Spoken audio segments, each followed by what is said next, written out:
Now at 5, Pittsburgh police arrest a man accused of murdering his wife. Plus, a conference at Pitt State looks at the state of the local economy and it's a law that pits pork producers against the state of California. I'm Natalie Brand with the Supreme Court case that could have implications nationwide.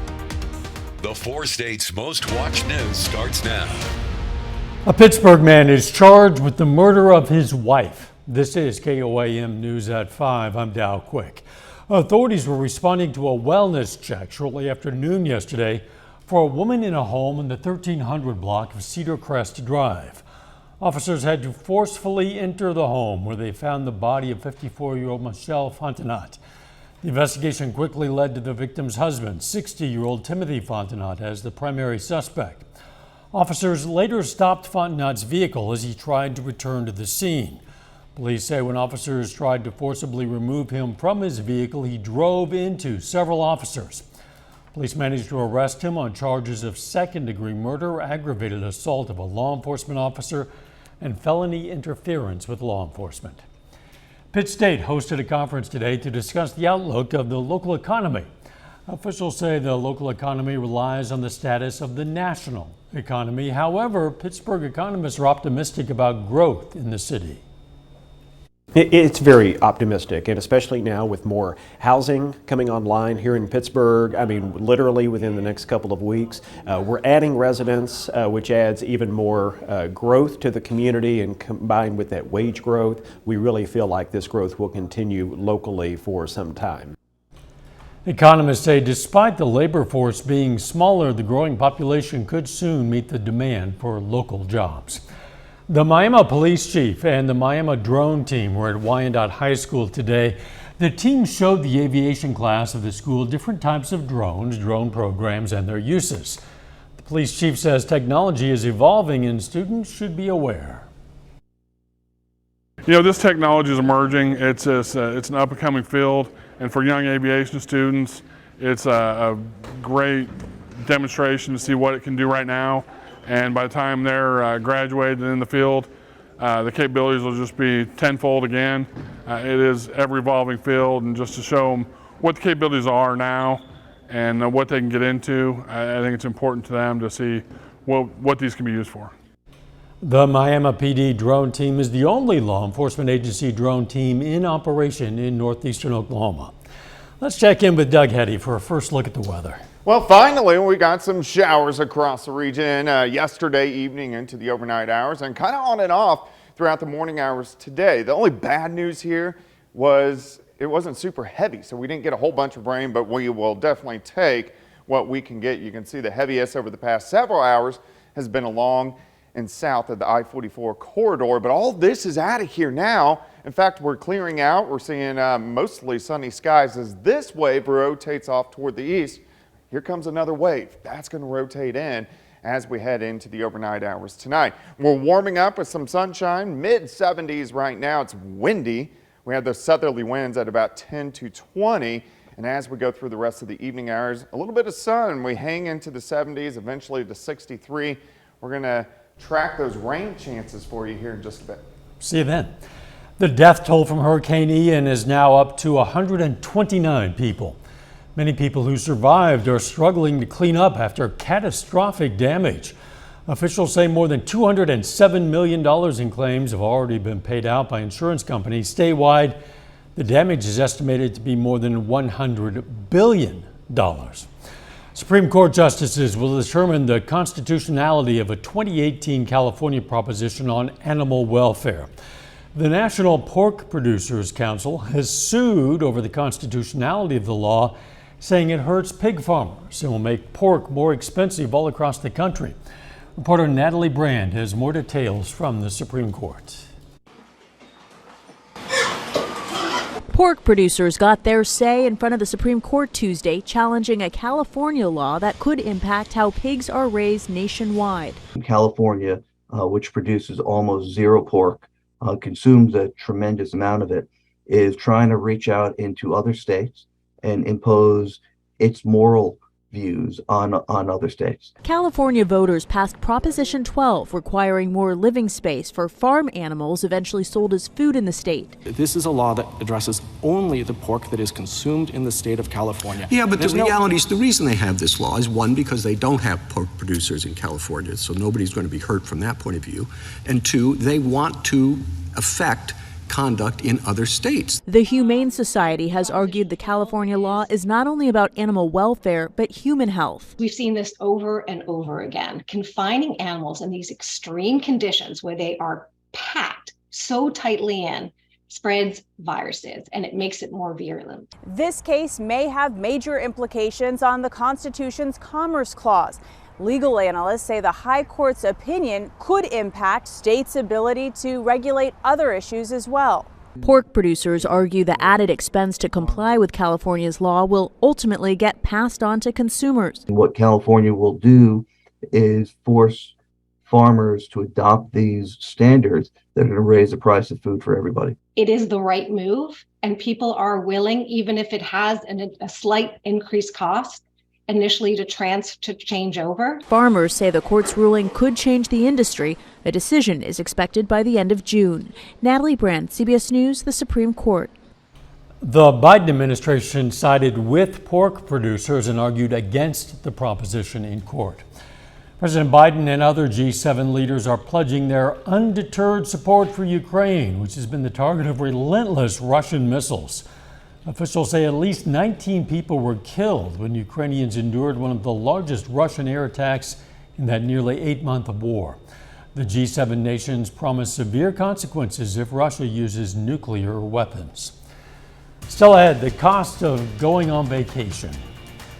Millions of Americans are changing their holiday travel plans. I'm Danya Backus, and I'll tell you why. And next in Health Watch, the benefits of sharing a meal with those you love. Topping today's Health Watch, a new study in Annals of Internal Medicine found some eligible patients were less likely to be screened for lung cancer, including men, former smokers, and younger people who met the criteria. Data collected between 2015 and 2019 showed screened persons tended to be older, female, and more likely to currently smoke. New research shows 8,600 steps a day will prevent weight gain in adults. That number jumps to 11,000 steps a day for adults who are already overweight but want to halve their odds of becoming obese. Researchers followed more than 6,000 people for 4 years to gather the findings. The CDC says even moving just 20 minutes a day is highly beneficial to your health. A new survey shows sitting down with family and friends for regular meals could have a big impact on mental health and well-being. Reporter Astrid Martinez has more. Chronic stress can increase a person's lifetime risk of heart disease and stroke. Now, a new survey from the American Heart Association shows sharing regular meals with others could be one way to help manage stress. The national survey finds 91% of parents reported their family is less stressed when they share family meals together. 65% of those polled said they were at least somewhat stressed, while more than a quarter said they were very or extremely stressed. Researchers highlight that sharing meals with family, friends, or neighbors can also boost self-esteem and improve social connection, especially for children. The Heart Association is launching Together Tuesdays to encourage eating together and is also offering ideas for budget-friendly meals and conversation starters on its website. The survey also found nearly 70% of people who work say they would feel less stressed at their jobs if they had more time to take a break and share a meal with a coworker. Astrid Martinez, CBS News, New York. The American Heart Association website has more information. You can find a link to that and other resources on the subject on KOAMnewsnow.com or the health section of our news app. Teen drinking may indirectly influence long-term physical health and life satisfaction. A study from Rutgers and Virginia Commonwealth University looked at more than 2,700 pairs of twins and found that adolescent alcohol misuse was associated with higher alcohol problems in young adulthood. That, in turn, led to poorer physical and mental health outcomes. And electronic gaming may not be a safe alternative to competitive sports for children with heart arrhythmias. A new report in Heart Rhythm found 22 cases where children lost consciousness while playing. Multiplayer war games were the most frequent trigger. In some instances, children died after cardiac arrest. And that is a look at today's health news. A little bit later, Bank of America makes a grim prediction for next year's economic outlook. Plus, we're tracking some more rain chances for the morning hours. I'll give you those details coming up.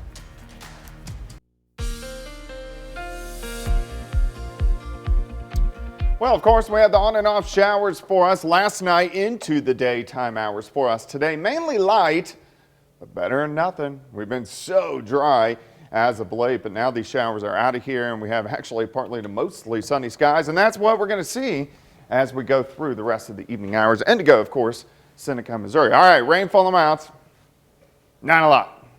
Some areas a little bit more. At the airport in Joplin, 12/100ths of an inch, 34.5 for the year.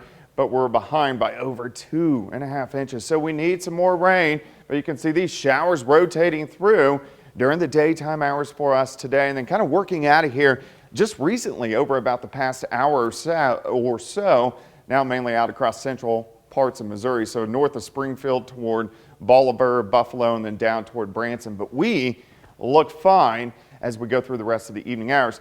Here's where the heaviest rain was, and it was all light. Most of this lighter blue showing us under 1/4 of an inch. There were a couple areas out toward Montgomery County and Lebec County that did pick up over 1/4 of an inch of rain. So this wave is out. Next wave is rotating in. This is going to push in late tonight into the morning hours tomorrow, giving us some additional chances for rain. Through the evening hours, it looks pretty good with the sunshine popped up into the mid 70s, anywhere from 70 in Nevada, 77 in Miami. Pittsburgh sitting at about 74. It is windy. Southerly winds have increased over the past several hours. Look at this, sustained winds at about 15 to 20, and then we're getting gusts a little bit higher than that over the past couple hours. We're getting winds gusting kind of in that 30 to 35 mile per hour range. So it's going to stay breezy as we go through the evening hours. Outside, it's nice, 76. Humidity is at 45%. Through the evening, 74 shortly, 71 by 8, 69 by 10. We'll drop back to about 63 later on tonight. We get this system out, pretty much clear skies next several hours. Let's go to about 4:30 in the morning. Showers, even some thunderstorms trying to get going. Let's say Yates Center, Fredonia, Neodesha, Chanute, Iola. These are going to track east into southwestern Missouri. Here's 6 a.m. They're not going to go too much farther south than Pittsburgh, may get into Joplin, but mainly north of I-44. These push out of here by 7:30 or 8 o'clock in the morning. We'll have some light little showers lingering behind it in the clouds. Here's 10 a.m. and then sunshine again. Very similar to what we've seen over the past couple hours. We go into the mid 70s.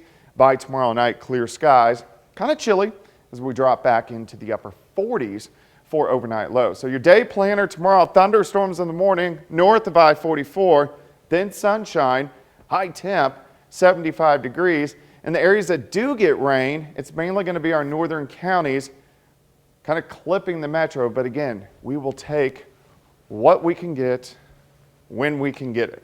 75 tomorrow, 48 tomorrow night. 72 Thursday, Friday looks fantastic, 78 degrees. We get another cold front on Saturday, just doesn't have much moisture.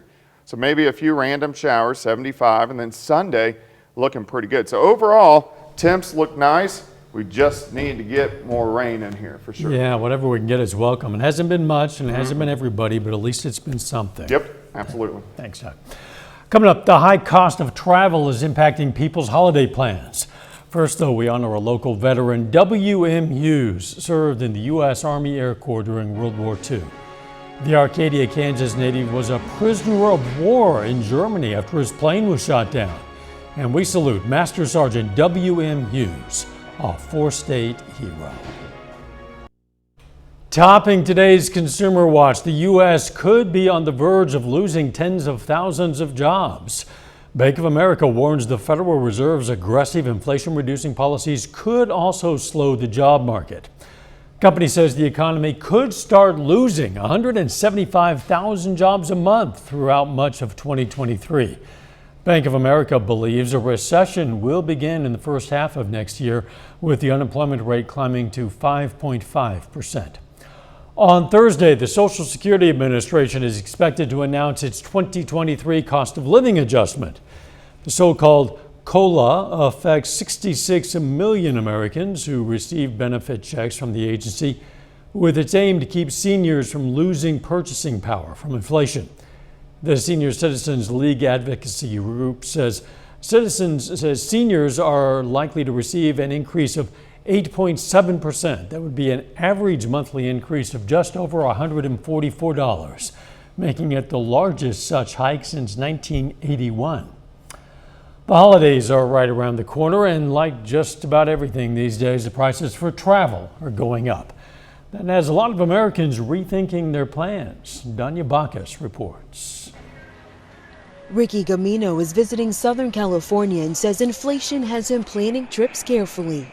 Really planning ahead and maybe picking more affordable destinations, and finding the cheaper way to do things. Many Americans are doing the same.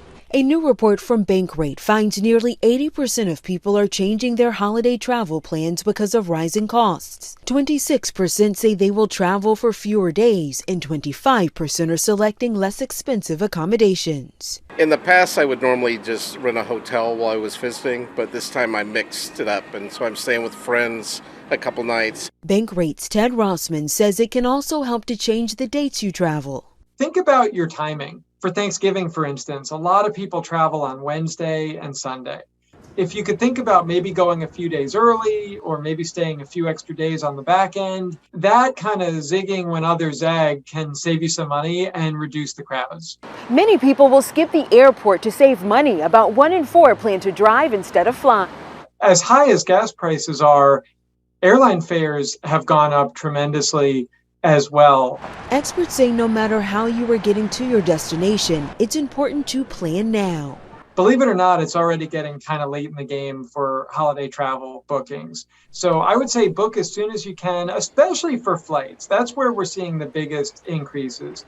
22% of holiday travelers plan to pay with reward points, which can help ease the pain of high prices. Danya Bacchus, CBS News, Burbank, California. The third largest U.S. railroad union has rejected a deal with employers. That once again raises the possibility of a strike that could hobble the transport of goods and affect the economy. Before any walkout, both sides are first expected to return to the bargaining table. While the union agreed to keep working for now, the group that represents the railroads in negotiations said it was disappointed the union rejected the agreement. Even though it's still about 6 weeks until Thanksgiving, the holiday shopping season is already here. Target announced it's kicking off its Black Friday deals now, 3 weeks earlier than last year, with new weekly discount offers through Thanksgiving weekend. And today and tomorrow, Amazon is holding its second Prime Day of the year, called Prime Early Access Sale. A final check of the forecast next.